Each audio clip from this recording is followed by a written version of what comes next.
Hello नमस्कार, मैं सोहेल अख्तर और आप देख रहे हैं जन जन न्यूज में आप सभी का बहुत बहुत स्वागत है। आइए शुरू करते हैं आज के हेडलाइंस। मैं अभी हाजिर हूं दो बड़ी खबरों के साथ। नवनिर्वाचित विधायक झंझारपुर पूर्व बिहार मंत्री रह चुके नीतीश मिश्रा जी झंझारपुर पहुंचने के बाद सबसे पहला मीटिंग विद्युत पदाधिकारियों के साथ में किया, जिसमें कि दरभंगा के बड़े पदाधिकारी सुपरिटेंडेंट इंजीनियर सुनील कुमार दास भी मौके पर मौजूद हुए और पूरी जायजा लिया। दिखाएंगे आपको पूरी खबर। दूसरी खबर है NH57 से, जहां धुंध के कारण खड़ी ट्रक में बाइक ने ठोकर मार दिया, जिससे चालक की मौके पर ही मौत हो गई है और सवार घायल हो गया, जिसका इलाज झंझारपुर रेफरल अस्पताल में कराने के बाद DMC रेफर कर दिया गया। अररिया ओपी का यह घटना। फिलहाल आइए अब देखते हैं खबरें विस्तार से।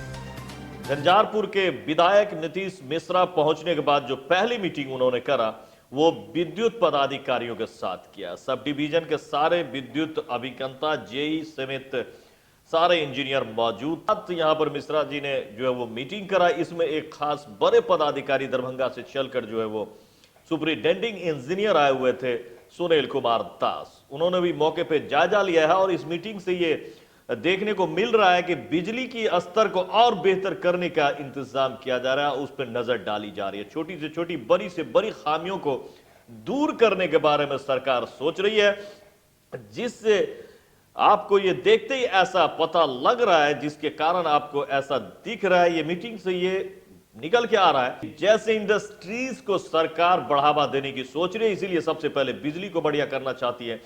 विधायक झंझारपुर नीतीश मिश्रा ने इस बात को कहा भी है कि इससे छोटे छोटे रोजगार और बड़े बड़े रोजगार भी देने में लोगों को सुविधा होगी। जो युवा इसके लायक होंगे, जो इसमें इच्छुक होंगे, तो उनको जो है प्रोत्साहन राशि भी दिया जाएगा और बेहतर लघु उद्योग वगैरह भी लगाए जा सकेंगे। और सरकार की जो एक इंडस्ट्रीज लगाने की बात सरकार कर रही है, वो इंडस्ट्रीज भी लगाने में कामयाबी मिलेगी। जो सरकार कह रही है कि स्वयं की जो है वो आप आत्मनिर्भर बने, वो आत्मनिर्भर बनने में बिजली और सड़क की होती है भूमिका होती है।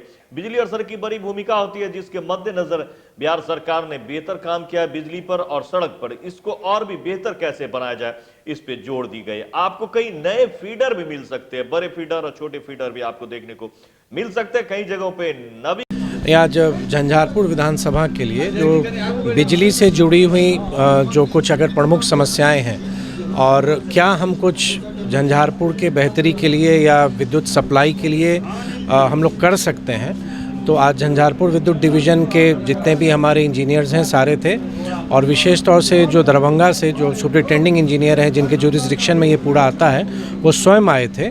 तो एक बहुत ही पॉजिटिव बैठक हुई है और मुझको पूरा विश्वास है कि आने वाले समय में जो भी थोड़ी बहुत अगर कमी है, बिजली में बहुत व्यापक सुधार हुआ है, लेकिन कुछ और करने से हम इसको और बेहतर कर सकते हैं। तो विभिन्न क्षेत्रों में, विभिन्न गांवों में जो कहीं कहीं कुछ छोटी मोटी समस्याएं हैं, उसको मुझको पूरा विश्वास है कि आज की बैठक के बाद हमारे जितने भी इंजीनियर्स हैं पूरी तन्मयता के साथ वो काम कर भी रहे हैं और वो आगे भी करेंगे। सर, ये माना जाए कि बिजली अच्छा होने के बाद यहाँ रोजगार भी बढ़ सकता है? नहीं, देखिए सब जुड़ा हुआ है।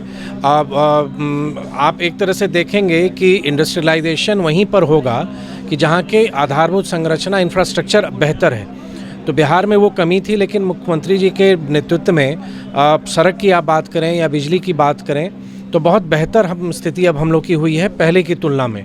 तो मुझको पूरा विश्वास है कि जो सरकार का जो अब फोकस है और सरकार की जो प्राथमिकता है, आने वाले समय में जो माननीय प्रधानमंत्री जी का आत्मनिर्भर भारत बनाने का जो संकल्प है, उसके तहत बिहार में भी बहुत बड़ी बड़ी कुछ प्रगति भी होंगी और मुझको पूरा विश्वास है कि आने वाले समय में बड़ी इकाइयाँ भी आएंगी। इंडस्ट्री की भी आशा की जा सकती है? नहीं, निश्चित तौर पर एक माहौल बनेगा, एक सकारात्मक माहौल बनेगा और ना सिर्फ रोज़गार बल्कि स्वरोज़गार के भी अवसर हम अपने युवाओं को देंगे कि जिनके पास कुछ ऐसे कुछ सोच हैं, कुछ बिजनेस आइडियाज़ हैं, जो कुछ अपने पाँव पर खड़े होकर वो करना चाहते हैं, उनके लिए भी एक पॉजिटिव माहौल बनेगा कि जो कोई व्यक्ति कुछ करना चाहे। तो इनकी बातों से ऐसा लग रहा है कि सरकार झंझार को भी इंडस्ट्रीज एरिया बनाने के लिए सोच रही है। और क्या नया देखने को हम लोग देख सकते हैं, कैसा क्या? आज माननीय विधायक झंझारपुर विधानसभा क्षेत्र बिजली की समस्या के लेकर के हमारे विभाग के अधिकारियों से कुछ जानकारी प्राप्त करना चाहे। हम लोगों ने जानकारी भी दिया और उन्होंने भी लिया और इसमें कुछ छोटी मोटी समस्या जो उनको बिजली से ही है। बिजली में तो हम लोग बहुत काम किए ही हैं, लेकिन और जो कोई छोटी मोटी समस्या लोगों की है उस पर में ध्यान आकृष्ट कराया गया। उसको हम लोग जो है सो हमारे कार्यपालक अभियंता मंगलवार के रोज़ उस पर में समीक्षा करेंगे और उसके बाद उस पर में कार्रवाई करेंगे। अब उसका समीक्षा करके तब उसके बाद होगी। कहीं भी बेहतर और किसी जगह पे भी अच्छा रोजगार लगाने के, इंडस्ट्रीज लगाने के लिए सबसे पहले बिजली बेहतर होनी आवश्यकता है।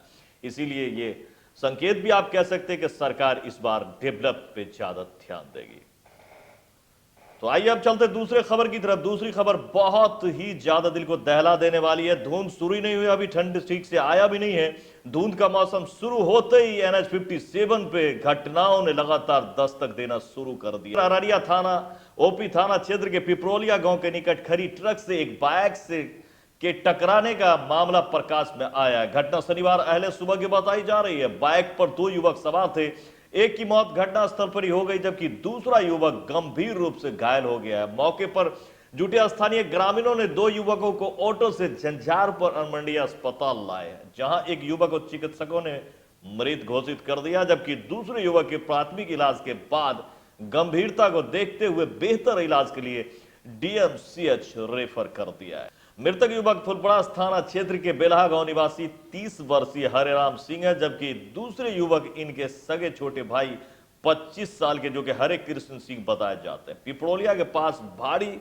कुहासा लगने के कारण बाइक टकरा गई, जिसके कारण यह हादसा हुआ है। मृत के शव को पुलिस ने अपने कब्जे में लेकर पोस्टमार्टम के लिए मधुबनी भेज दिया है। अररिया संग्राम OP थाना अध्यक्ष जितेंद्र सहनी ने बताया कि कुहासा के कारण दुर्घटना हुई है। बाइक ट्रक में